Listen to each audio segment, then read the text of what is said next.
বিসমিল্লাহির রহমানির রহিম। অনলাইন ক্লাসে সবাইকে স্বাগতম।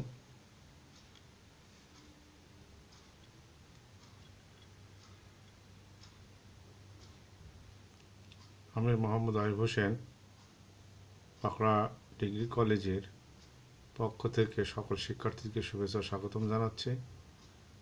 আজকের পাঠ পরিচিতি হলো ইসলামী ইতিহাস দ্বিতীয় বর্ষের চতুর্থ অধ্যায়, বাংলার কোম্পানি উপনিবেশিক শাসনকাল। এর পূর্বে আমি তোমাদের ক্লাস নিয়েছি দ্বৈত শাসন, তারপরে আপনার হাজী শরীয়তুল্লাহ ফরাইজি আন্দোলন, তিতুমির। এবার আজকে তোমাদের আলোচ্য বিষয় হচ্ছে বাংলার কোম্পানি উপনিবেশিক শাসনকাল। আজকে মূলত আমরা আজকের যে পাঠ আলোচনা করব সেটা হচ্ছে তিনটে বিষয় নিয়ে। প্রথম হলো হাজী মোহাম্মদ মহসিন, দ্বিতীয় হচ্ছে 1857 সালে সিপাহী বিপ্লব, এবং তৃতীয় হলো ব্রিটিশ ভারতের কংগ্রেস ও মুসলিম লীগ প্রতিষ্ঠার ইতিহাস। ভারত উপমহাদেশের ইতিহাসে এই তিনটি ঘটনা খুব উল্লেখযোগ্য। এখান থেকে তোমাদের বার্ষিক পরীক্ষার প্রশ্ন আসে, মাসে সেন্টার পরীক্ষার প্রশ্ন আসে। তোমরা মনোযোগ সহকারে ক্লাসটা শুনবে এবং এখান থেকে কিছু প্রশ্নের অবতারণ হবে। প্রশ্নগুলো তোমরা লিখে নেবে। এই অধ্যায় থেকে আমরা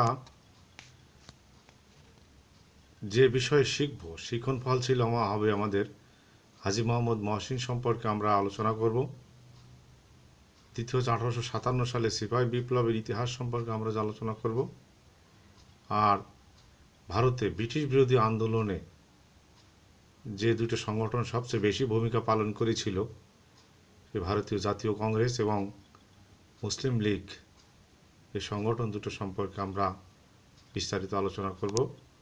তোমরা তোমাদের পাঠ্য বই দেখে মনোযোগ সহকারে বিষয়টা অনুধাবন করবে।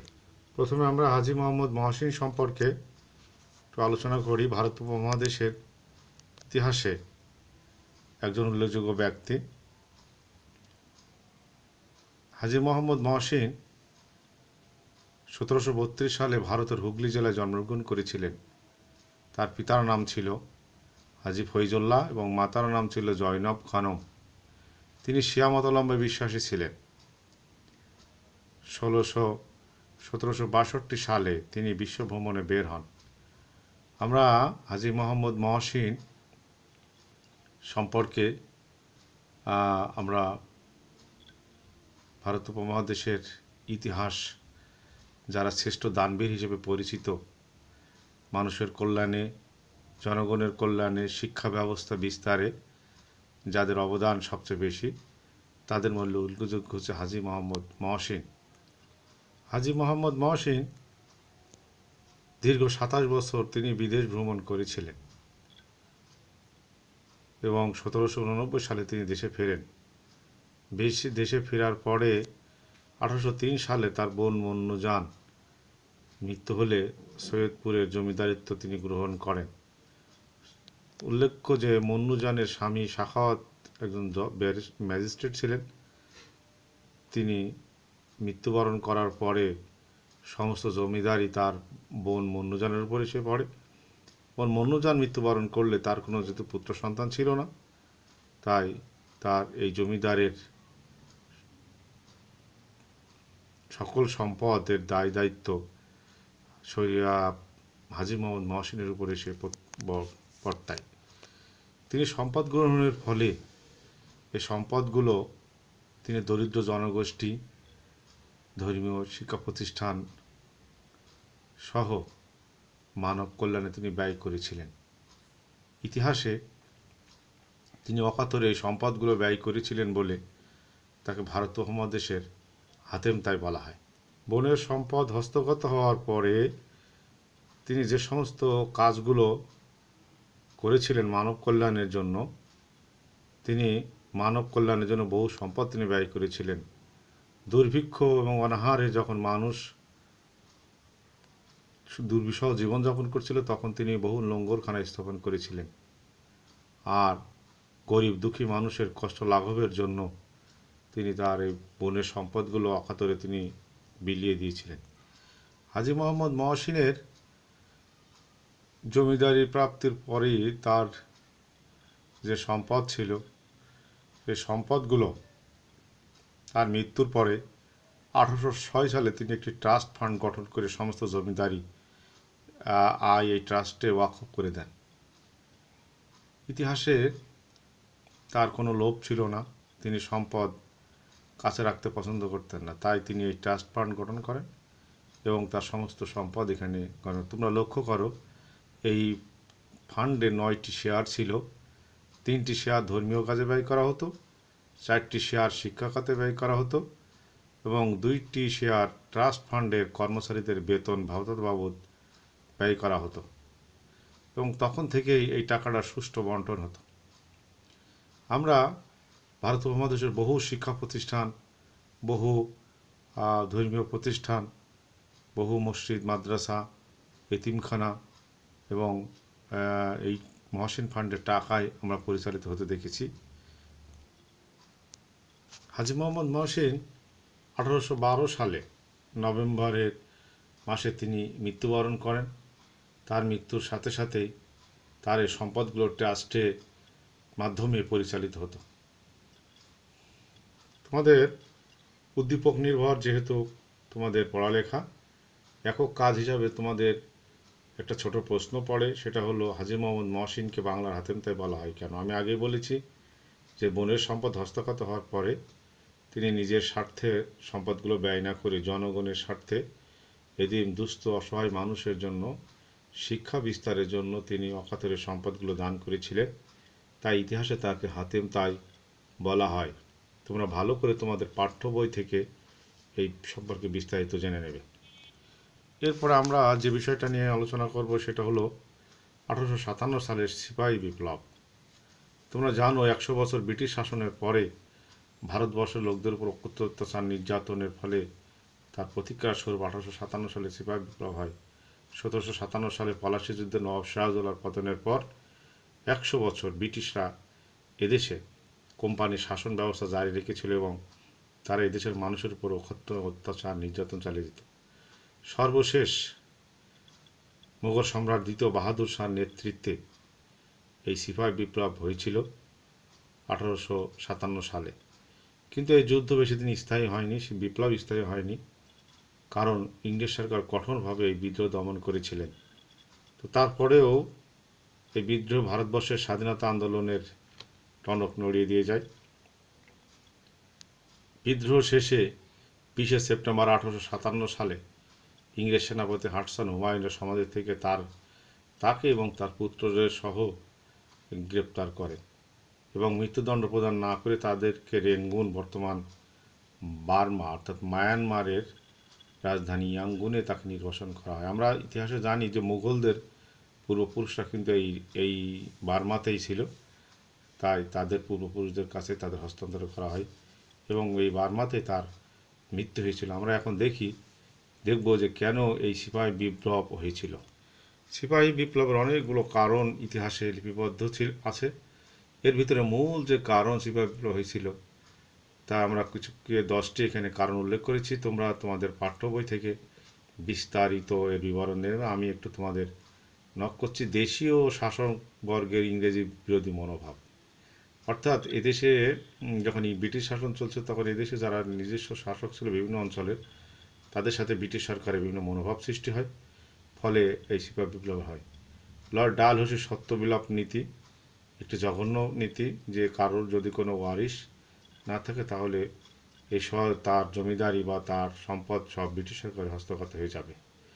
ভারতীয়দের উচ্চ রাজপথ থেকে বাদ, অর্থাৎ রাষ্ট্রের বড় বড় কর্মকর্তা থেকে ভারতীয়দের বাদ দেওয়া হয়েছিল, ফলে এই দেশের মানুষ ব্রিটিশ সরকারের প্রতি আস্থা স্থাপন রাখতে পারেনি। হেস্টিংয়ের অবৈধ সম্পদ উপার্জন, একজন তৃতীয় শ্রেণীর কর্মচারী ওয়ারেন হেস্টিং, তিনি এদেশ থেকে বহু সম্পদ সংগ্রহ করেছেন, ঘুষ দুর্নীতি করে এদেশ থেকে নিয়ে তিনি ব্রিটেনে যান এবং এখানে একজন বিশিষ্ট ধনীতে পরিণত হয়েছিলেন। ওয়ারেন হেস্টিংয়ের অবৈধ সম্পদ এদেশের মানুষ মেনে নিতে পারেনি। চিরস্থায়ী বন্দোবস্ত ও লাখের সম্পত্তি বাজেয়াপ্ত ঘোষণা করার ফলে এদেশের মানুষ ব্রিটিশদের বিরুদ্ধে অতিষ্ঠ হয়ে ওঠে। ইংরেজ সরকারের অত্যাচার ও দুর্নীতি তো বলার অপেক্ষা রাখে না। তারা মানুষের প্রতি অনেক দুর্নীতি, অনেক অত্যাচার করেছে। নীল চাষ থেকে শুরু করে ট্যাক্স খাজনা আদায়ের জন্য তারা মানুষের প্রতি নির্যাতন চালিয়েছিল। এর পাশাপাশি তারা রাজনৈতিক এবং ধর্মীয় সংস্কার করেছিল। তারা গোপনে গোপনে খ্রিস্টান ধর্মের প্রচলন করছিল। তারা হিন্দু এবং মুসলিমদের মধ্যে দারিদ্রতার সুযোগ নিয়ে তারা এদেশে খ্রিস্টান ধর্ম প্রচার করছিল। ফলে ধর্মীয় মানুষের ভিতরে সামাজিক এবং ধর্মীয় মূল্যবোধ হারিয়ে যাওয়ার ফলে তারা ব্রিটিশদের ভিতরে সোচ্চার হয়। দেশীয় ইংরেজ সিপাহীদের মধ্যে বৈষম্য নীতি। এদেশে যারা সেনাবাহিনী, পুলিশ যারা চাকরি করত সেই সময়, এবং ইংরেজ এবং দেশীয় যারা সিপাহী ছিল তাদের ভিতরে বেতনের বৈষম্য ছিল, পোশাকের বৈষম্য ছিল, সুযোগ সুবিধা বৈষম্য ছিল। ফলে এদেশের তখনকার যারা দেশি সিপাহী ছিল তারা বিষয়টাকে সহজভাবে মেনে নিতে পারেনি। ফলে ব্রিটিশ সরকারের বিরুদ্ধে তারা ভীষণভাবে বিদ্রোহ শুরু করে। এনফিল্ড রাইফেলের প্রবর্তন। এনফিল্ড রাইফেল ছিল ভারতবর্ষের ইতিহাসে একটি অস্ত্র, যেখানে অস্ত্রের কার্তুজ ইতিহাসে আছে, কথিত আছে যে শূকরের বা গরুর চর্বি দিয়ে তৈরি করা হতো এবং সেটা দাঁত দিয়ে টেনে তারপরে ভিতরে গুলি ভরতে হতো। এই এনফিল্ড রাইফেলের এই ঘটনাকে কেন্দ্র করে নিয়ে দেশের হিন্দু মুসলিম সিপাহীদের ভিতরে একটা বিরূপ প্রতিক্রিয়া সৃষ্টি হয়। পরে ব্রিটিশ বিরোধী আন্দোলন হয়। বিলেতি পণ্যের ফলে দেশি শিল্পের অপমৃত্যু ঘটে। বিলেত থেকে অর্থাৎ ব্রিটেন থেকে এত পরিমাণ বিদেশি পণ্য আসতো যে এই দেশে যারা শিল্প কারখানা গড়ে তুলেছিল এবং বিনিয়োগ করেছিল তারা সব এই শিল্প বন্ধ হয়ে যায়। ফলে এদেশে একটা চরম অরাজকতা বিরাজ করে। ফলে ব্রিটিশ বিরোধীরা সিপাহীরা বাংলাদেশের এই ভারতীয় উপমহাদেশের সাধারণ জনগণ সিপাহীরা ব্রিটিশের বিরুদ্ধে আন্দোলন শুরু করে। ব্রিটিশ বিপ্লবে যে মূল ঘটনা আন্দোলনে যে সূত্রপাত হয়েছিল তার একটু বিবরণ আমরা দেখি। 1857 সালে মার্চ মাসে বাংলার ব্যারাকপুরে সর্বপ্রথম মঙ্গল পাণ্ডে নামে একজন সিপাহী প্রকাশ্যে বিদ্রোহ ঘোষণা করে এবং দুজন ইংরেজ অফিসারকে প্রকাশ্যে হত্যা করে। পরে মঙ্গল পাণ্ডেকে ফাঁসি দেওয়া হয় এবং ফাঁসি দেওয়ার ফলে পুরো ভারত জুড়ে সিপাহীদের ভিতরে একটা বিদ্রোহ গড়ে ওঠে। বিদ্রোহীরা 11 মে দিল্লিতে পৌঁছে এবং সম্রাট দ্বিতীয় বাহাদুর শাহকে ভারতের সম্রাট হিসেবে বিদ্রোহীদের নেতা হিসেবে ঘোষণা করে। কিন্তু এই আন্দোলন সফল হয়নি, কারণ এই আন্দোলন কোনো সুনির্দিষ্ট কোনো বাহিনী ছিল না, সাধারণ জনগণকে সাথে নিয়ে আন্দোলন করা হয়েছিল। তো যার কারণে এই আন্দোলন সফল হয়নি। ভারতবর্ষের বিভিন্ন রাজা, বিভিন্ন প্রদেশের গভর্নর, তখনকার সময় যারা ছিল জমিদাররা এই আন্দোলনে যোগদান করে। কিন্তু তখনকার ব্রিটিশের গভর্নর লর্ড ক্যানিং তার সুযোগ্য সেনাপতি হেনরি লরেন্স, হিভলক এবং ক্যাম্বেলের সাহায্যে এই বিদ্রোহ কঠোরভাবে দমন করেন। সম্রাট দ্বিতীয় বাহাদুর শাহকে ধরা হয় এবং তাকে রেঙ্গুনে নির্বাসিত করা হয়।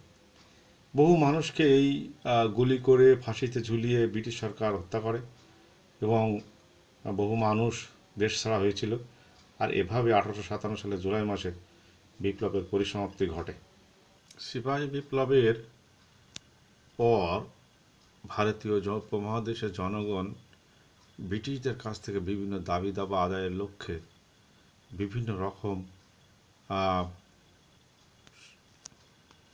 সংগঠনের উদ্যোগী গ্রহণ করে, বিভিন্ন রকম দাবি দাবা পেশ করে এবং ব্রিটিশ সরকারও সিপাহী বিপ্লবের পরে তাদের টনক নড়ে এবং ভারতীয়দের অধিকার দেওয়ার জন্য ভারতীয় জাতীয় কংগ্রেস প্রতিষ্ঠার একটা প্রয়াস তৈরি করেছিলেন। ভারতীয় জাতীয় কংগ্রেস প্রতিষ্ঠার ইতিহাস হলো এরকম: ভারতীয়দের অধিকার আদায়ের সচেতনতা বৃদ্ধি ও ব্রিটিশ সাম্রাজ্যের নিরাপত্তা বিপন্ন হওয়ার আশঙ্কায় লর্ড ডাফরিন এবং ইংরেজ আমলায় আনেন অক্টাভিয়ান হিউম 1885 সালে 27 ডিসেম্বর বোম্বে শহরে, তৎকালীন সময় ভারতের বোম্বে শহরে সর্বভারতীয় নেতাদের নিয়ে একটি ভারতীয় জাতীয় কংগ্রেস, ইন্ডিয়া ন্যাশনাল কংগ্রেস প্রতিষ্ঠা করেন। ওই অনুষ্ঠানে ভারত থেকে মোট 70 জন প্রতিনিধি অংশগ্রহণ করেছিলেন, এদের মধ্যে 2 জন মুসলিমও ছিলেন। ওই অধিবেশনে সবার প্রস্তাব মোতাবেক এবং ব্রিটিশ সরকারের কাছ থেকে দাবি আদায়ের লক্ষ্যে একটা সংগঠনের আত্মপ্রকাশ ঘটে। এই সংগঠনের প্রথম সভাপতি ছিলেন ব্যারিস্টার উমেশ চন্দ্র ব্যানার্জি, যাকে সব আর.সি. ব্যানার্জি বলে, আর সেক্রেটারি ছিলেন ব্রিটিশ নাগরিক একজন অ্যালান অক্টাভিও হিউম।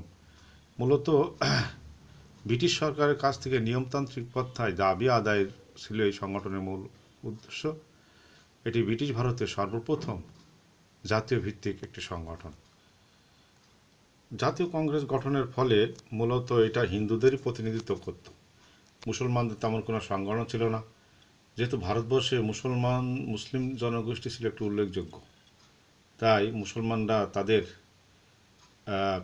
একটা সংগঠন খোলার জন্য বা একটা সংগঠন প্রতিষ্ঠার জন্য ব্রিটিশ সরকারের কাছে তারা দীর্ঘদিন দাবি করে আসছিল।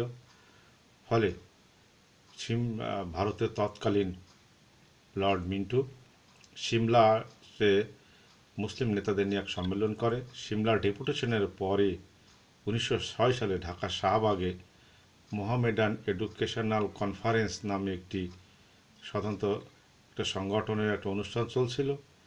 এখানে মুসলমানদের একটি স্বতন্ত্র রাজনৈতিক দল গঠনের একটা প্রস্তাবনা কথা বলা হয়। যেহেতু কংগ্রেস হিন্দু প্রতিনিধিত্বকারী সংগঠন, তাই মুসলমানদের প্রতিনিধিত্বকারী এবং ব্রিটিশদের সাথে মুসলমানদের আলাপ আলোচনার জন্য একটি দাবি আদায়ের জন্য একটি সংগঠনের প্রয়োজন অনুভব করে। উক্ত সংগঠনের নবাব সলিমুল্লাহ নিখিল ভারত মুসলিম নামে একটি সংগঠনের নাম প্রস্তাব করলে উপস্থিত সকল মুসলিম নেতৃবৃন্দ তাকে সমর্থন করেন এবং নবাব ভিকারুল মুলুককে সভাপতি এবং মহসিনুল মুলুককে সেক্রেটারি করে 1906 সালে সর্বপ্রথম মুসলিম লীগ গঠন করা হয়। উল্লেখিত আলোচনার পরে যে সমস্ত প্রশ্ন এই অধ্যায় থেকে হয় তা হলো, তোমরা লিখে নাও, তোমাদের যে সমস্ত প্রশ্নগুলো পরীক্ষায় থাকে। শিক্ষা বিস্তারে হাজী মোহাম্মদ মহসিনের অবদান ব্যাখ্যা করো। ভারতীয় কংগ্রেস কত সালে প্রতিষ্ঠিত হয়? মুঘলদের সর্বশেষ সম্রাটের নাম কি? সিপাহী বিপ্লবের সময় ব্রিটিশের গভর্নর কে ছিলেন? মুসলিম লীগ কত সালে প্রতিষ্ঠিত হয়? সিমলা ডেপুটেশন সম্পর্কে লিখো, বা সিমলা ডেপুটেশন কি, বা সিমলা ডেপুটেশনে কি হয়েছিল এ সম্পর্কে তোমাদের কিছু প্রশ্ন থাকে। 1857 সালে সিপাহী বিপ্লবের প্রত্যক্ষ কারণ কি ছিল? প্রত্যক্ষ কারণটা ছিল এনফিল্ড রাইফেল বা দেশীয় সিপাহী এবং ব্রিটিশদের সিপাহীদের ভিতরে কলহ বিবাদ বা বৈষম্যমূলক আচরণ, সবগুলো দেওয়া যেতে পারে। হাজী মোহাম্মদ মহসিনের পূর্বপুরুষরা কোথাকার অধিবাসী ছিলেন? সত্য বিলোপ নীতি কি ব্যাখ্যা করো। সূর্যাস্ত আইন বলতে কি বোঝো? এই সমস্ত প্রশ্নগুলো তোমাদের পাঠ্য বইয়ে আছে এবং এখানে উত্তরও দেওয়া আছে। যেহেতু সময়ের স্বল্পতার কারণে বিস্তারিতভাবে আলোচনা করা সম্ভব না, তোমাদেরকে তোমাদের পাঠ্য বই থেকে এই প্রশ্নগুলোর উত্তর সংগ্রহ করতে হবে। আশা করি তোমরা পারবে। উচ্চতর দক্ষতায় তোমাদের একটা বাড়িতে আমি কাজ দেব, সেই কাজগুলো তোমরা বাড়িতে লিখে নেবে, কারণ পরীক্ষায় উদ্দীপকের যে 4 নম্বর যে উচ্চতর দক্ষতা যে প্রশ্নটি থাকে এই অধ্যায় থেকে, সেটা হচ্ছে এরকম ধরনের: 1857 সালে সিপাহী বিপ্লব ভারতে ব্রিটিশ বিরোধী আন্দোলনের কি প্রভাব ফেলেছিল তা আলোচনা করে। এখানে মূলত ঘটনাটা হয়েছে এরকম যে সিপাহী বিপ্লবের পরে ভারতীয় ব্রিটিশ সরকারের টনক নড়ে এবং মুসলমানদের দাবি আদায় বা হিন্দুদের বা ভারতীয়দের দাবি আদায়ের জন্য যত আন্দোলন হয়েছিল সেই আন্দোলনগুলোই মূলত এই সিপাহী বিপ্লব অনুপ্রেরণা জুগিয়েছিল। তো এই ছিল আজকের এখানকার আলোচনা। সবাইকে পরবর্তী আজকের ক্লাস